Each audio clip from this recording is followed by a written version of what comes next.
Hi everyone, I'm Catherine. Welcome to the Inspired Vitality Show.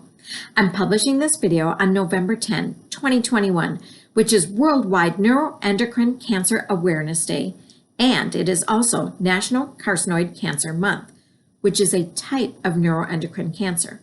That's a huge mouthful. In honor of these uncommon, slow-growing, and complex cancers, I'm going to help raise awareness about neuroendocrine cancer so people living with the disease receive a timely diagnosis and treatment.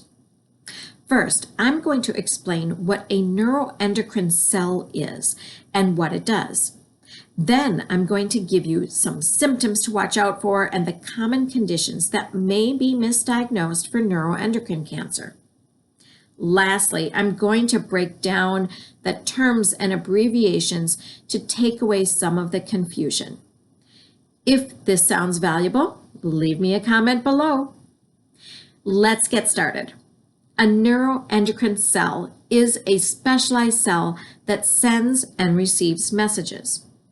They are throughout the body, and these cells monitor and communicate with each other to release hormones to help us function normally.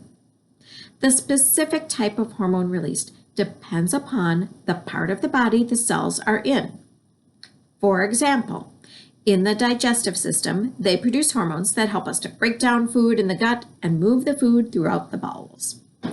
In the respiratory system, they produce hormones that help us with the development of the lungs and to regulate breathing. In the brain, they produce hormones such as oxytocin and melatonin. In the adrenal glands, they produce the hormones that control that fight or flight response or stress response, which can make us feel anxious and affect other systems like heart rate. Neuroendocrine cancer is a term used to cover a group of cancers that start in the neuroendocrine cells. Most often, it arises in the gastrointestinal system, the lungs, or the pancreas. The cancers are classified by their site of origin under the neuroendocrine cancer umbrella. So, some specific types of neuroendocrine tumors include carcinoid tumors, most often in the gastrointestinal system, pancreatic and adrenal tumors, small and large cell carcinoma, most commonly of the lung. Cancer of the neuroendocrine system can therefore produce a number of different symptoms, or perhaps none at all. It depends on which neuroendocrine cells are affected and how abnormally they have become.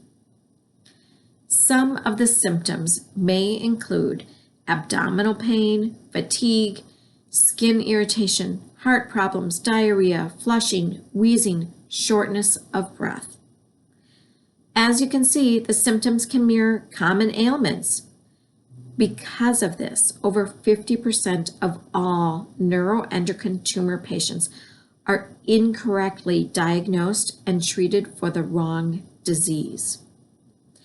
Common conditions that are misdiagnosed for neuroendocrine tumors include things such as irritable bowel syndrome, rosacea, allergies, menopause, ulcers, Crohn's disease, pneumonia, and anxiety.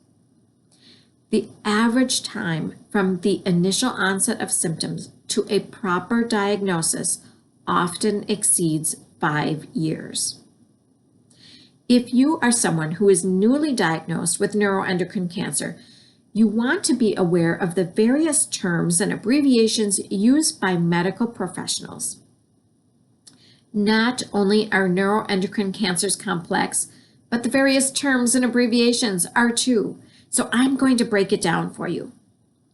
NET, or neuroendocrine tumor, is used for neuroendocrine cancer cells that are under a microscope are defined as well differentiated. These well-differentiated cancer cells look more like normal cells under a microscope and tend to grow and spread more slowly than poorly differentiated cancer cells.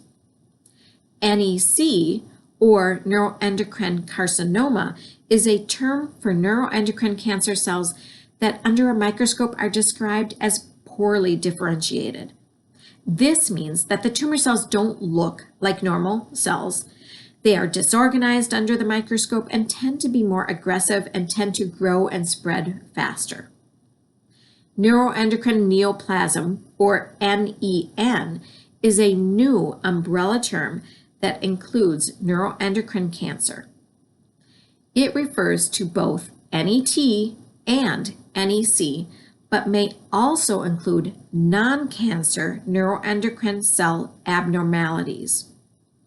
This new term is to help distinguish between the two specific types of neuroendocrine cancer. If you are experiencing symptoms for more than a couple of weeks, or if you're being treated for a condition and you have questions, please talk with your healthcare provider. Asking questions and advocating for yourself is really the big takeaway I want for you. I'll be linking to some resources in the video description, including a page on the Carcinoid Cancer Foundation website that has an educational video series. If you haven't already, please subscribe to my channel and click on the bell to be notified of upcoming videos. See you soon.